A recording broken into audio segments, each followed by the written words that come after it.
महाराष्ट्रातील भरपूर असे काही जिल्हे आहेत. याच्यामध्ये संपूर्ण मराठवाडा, विदर्भ, पश्चिम महाराष्ट्र आणि खानदेश या संपूर्ण भागामध्ये टेम्परेचर जे आहे जवळपास 40 डिग्रीच्या वरतीच पाहायला मिळते. तापमानामध्ये प्रचंड वाढ पाहायला मिळते. याचबरोबर कोकणाचा जो भाग असेल याच्यामध्ये मुंबई, ठाणे, पालघर, कल्याण, रत्नागिरी, सिंधुदुर्ग या भागामध्ये ही तापमानामध्ये वाढ आहे. जवळपास 35 ते 36 काही ठिकाणी 38 डिग्री सेल्सिअस तापमान नोंदवलं गेलं. त्यामुळे उष्णतेची तीव्र लाट ही राज्यात अजून पाहायला मिळतात. याचबरोबर मान्सूनबाबत जर अपडेट जर पाहिलं IMD म्हणजे भारतीय हवामान खातं येणाऱ्या या आठवड्यामध्ये म्हणजे शुक्रवार किंवा शनिवारपर्यंत मान्सून हा दक्षिण अंदमानात दाखल होण्याची दाट शक्यता आहे.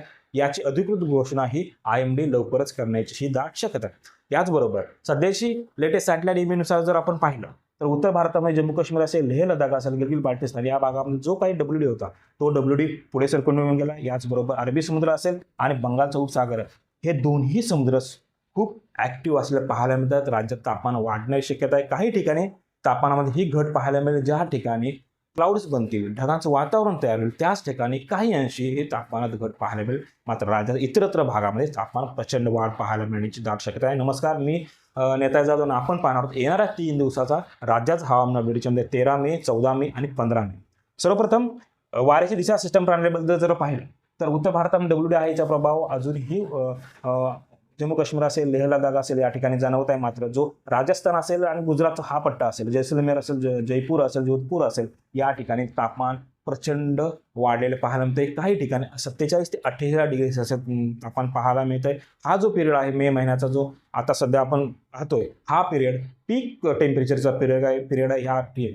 या वेळेला तापमानाची प्रचंड वाढ पाहायला मिळते. सुपर एल निनोची आपण जो गोष्ट पाठीमागच्या आठवड्यामध्ये केली होती त्याचाच प्रभावही आपल्याला पाहायला मिळतात. याचबरोबर जो कमी दाबाचे क्षेत्र निर्मिती झाले होते हे कमी दाब क्षेत्र अजूनही बंगालच्या उपसागरात सक्रिय आहे. येणाऱ्या 72 तासामध्ये शक्यतो डिप्रेशन तयार होईल. मात्र याचं सायक्लोनिक स्टॉर्ममध्ये रूपांतर होण्याची शक्यता फार कमी आहे. याचबरोबर राजस्थानचा उत्तरेचा भाग असेल या ठिकाणी सर्क्युलेशन आहे. तसेच महाराष्ट्राचा विदर्भ असेल आणि मराठवाड्याच्या काही भागापासून एक ट्रफ रेषा दक्षिण भागापर्यंत अशी विखुरलेल्या स्वरूपामध्ये पाहायला मिळत आहे. तसेच जो पश्चिम भाग असेल या भागामध्ये टेम्परेचर अधिक आहे. याचबरोबर जो पूर्व भाग असेल या भागामध्ये टेम्परेचर काही प्रमाणामध्ये कमी पाहायला मिळतं. याचबरोबर आज दिवसभराचा तापमानाचा जर खास करून विचार जर केला, विदर्भाचा उत्तरेचा संपूर्ण भाग असेल तसेच जळगावचा काही भाग असेल हा पट्टा या भागामध्ये जवळपास 45 ते 47 डिग्री सेल्सिअस तापमान पाहायला मिळणार आहे. याचबरोबर अकोला, अमरावती, वर्धा, नागपूर, चंद्रपूर असेल, यवतमाळ, वाशिम, बुलढाणा, नांदेड, हिंगोली, परभणी, जालना, संभाजीनगर असेल, बीड असेल, धाराशिव, लातूर, जळगाव, धुळे, नंदुरबार आणि नाशिकचा पूर्व भाग असेल, अहिल्यानगरचा पूर्व भाग, सोलापूरचा उत्तर भाग हा संपूर्ण पट्टा असेल. ऑरेंज कलर तुम्हाला दिसतो. या भागामध्ये 42 ते 45 डिग्री सेल्सिअस तापमान पाहायला मिळेल. संपूर्ण पूर्व भाग जो असेल विदर्भाचा पूर्व भाग, भंडारा, गोंदिया, नागपूर, गडचिरोली, याचबरोबर सोलापूर असेल, पुण्याचा उत्तर भाग असेल, अहिल्यानगरचा उत्तर भाग या भागामध्ये जवळपास तापमान 42 डिग्री सेल्सिअस, काही ठिकाणी 43 डिग्री सेल्सिअस तापमान पाहायला मिळण्याची दाट शक्यता आहे. तसेच घाटमाथ्याचा भाग असेल, सांगलीचा भाग, कोल्हापूरचा भाग, पुण्याचा भाग या भागामध्ये 40 डिग्री सेल्सिअस तापमान पाहायला मिळेल. काही अंशी 42 डिग्री सेल्सिअस तापमान पाहायला मिळणार आहे. याचबरोबर संपूर्ण कोकण किनारपट्टीमध्ये 36 ते 38 डिग्री सेल्सिअस तापमान पाहायला मिळण्याची शक्यता आहे. तसेच आज दिवसभराचा आणि पावसाचा खास करून जर विचार जर केला तर कोल्हापूर असेल आणि सिंधुदुर्गच्या काही भागामध्ये ढगांचं वातावरण पाहायला मिळेल. सांगलीमध्ये हे ढगांचं विखुरल्या स्वरूपात वातावरण पाहायला मिळेल. पावसाची शक्यता फार कमी झाला तर तुरळक ठिकाणी पाऊस पाहायला मिळेल. याचबरोबर हिंगोली, परभणी, नांदेडचा हा पट्टा असेल या ठिकाणीही आज सकाळी ढगांचं वातावरण त्या ठिकाणी पाहायला मिळतं. मात्र या ठिकाणीही पावसाची शक्यता फार कमी आहे. याचबरोबर आपण 14 मेचा जर अंदाज जर पाहिला, 14 मेला ही जी वाऱ्याची दिशा आहे ती वाऱ्याच्या दिशामध्ये फार बदल झालेले पाहायला मिळत आहेत.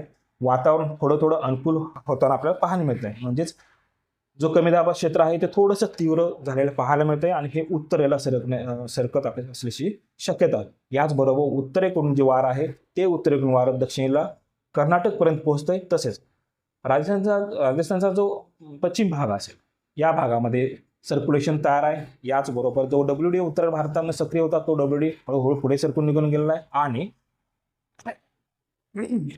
अरबी समुद्रात जे काय वार असेल ते अरबी समुद्राचा वाऱ्याचा पॅटर्न या ठिकाणी चेंज झालेला पाहायला मिळते. उत्तरेला वारं जाऊन परत एकदा दक्षिणेला येऊन नंतर ते वारं जे आहे भारताच्या दक्षिण भागापासून बंगालच्या उपसागरामध्ये दाखल होते आणि हेच वारं शक्यतो करून जो अंदमान दक्षिण अंदमान असेल या ठिकाणी पोहोचण्यास सुरुवात होण्याची ही दाट शक्यता आहे. याचबरोबर तापमानाचं जर आपण पाहिलं, तापमान 14 तारखेला अजून वाढ होण्याची दाट शक्यता आहे. याच्यामध्ये मराठवाड्याचा बहुतांश भाग असेल, लातूर, नांदेड, परभणी, हिंगोली, याचा अकोला दक्षिण भाग असेल, तसेच वाशिम असेल, यवतमाळ असेल, वर्धा, अमरावती दक्षिण भाग या भागामध्ये तापमान जवळपास 45 ते 47 डिग्री सेल्सिअस तापमान पाहायला मिळण्याची दाट शक्यता आहे. तापमानामध्ये प्रचंड वाढ पाहायला मिळणार आहे. तुमचं जर अर्जंट काम असेल तरच घराबाहेर पडा, अन्यथा घराबाहेर पडू नये या ठिकाणी.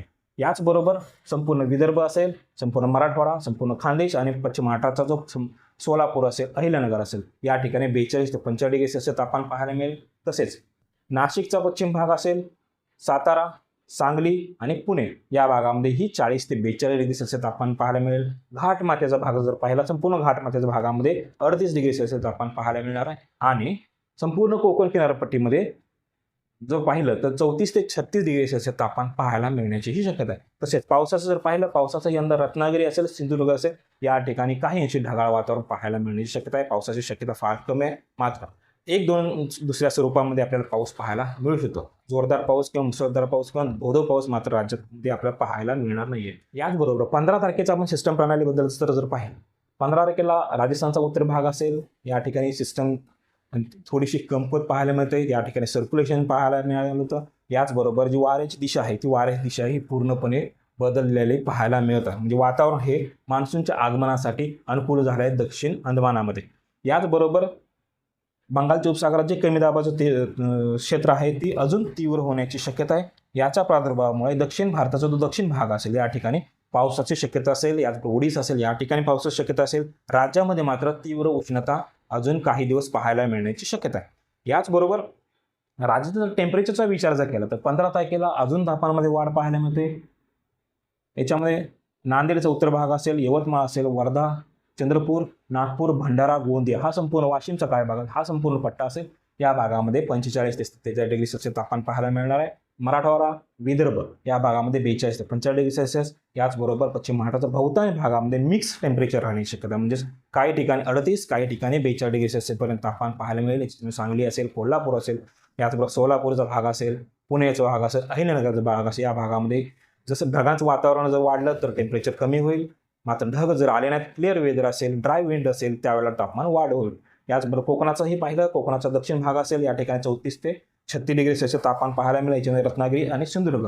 मात्र मुंबई असेल, ठाणे, पालघर असेल या ठिकाणी 38 डिग्री सेल्सिअस तापमान आपल्याला पाहायला मिळण्याची ही दाट शक्यता आहे. याचबरोबर पावसाचा जर विचार केला तर पाऊस ही फक्त रत्नागिरी आणि सिंधुदुर्ग या ठिकाणी पाहायला मिळू शकतं. राज्यात इतरत्र मात्र पावसाची शक्यता फार कमी आहे. मात्र ढग तयार होतील, ढगामधून पावसाची शक्यता फार कमी आहे. तर हे होतं येणाऱ्या 3 दिवसाचं राज्याचं हवामान अपडेट. जर आता आपण हवामान अपडेट या यूट्यूब चॅनल सबस्क्राईब जर केलं नसेल तर कृपया सबस्क्राईब करा, बेल आयकॉन नक्की करा. धन्यवाद.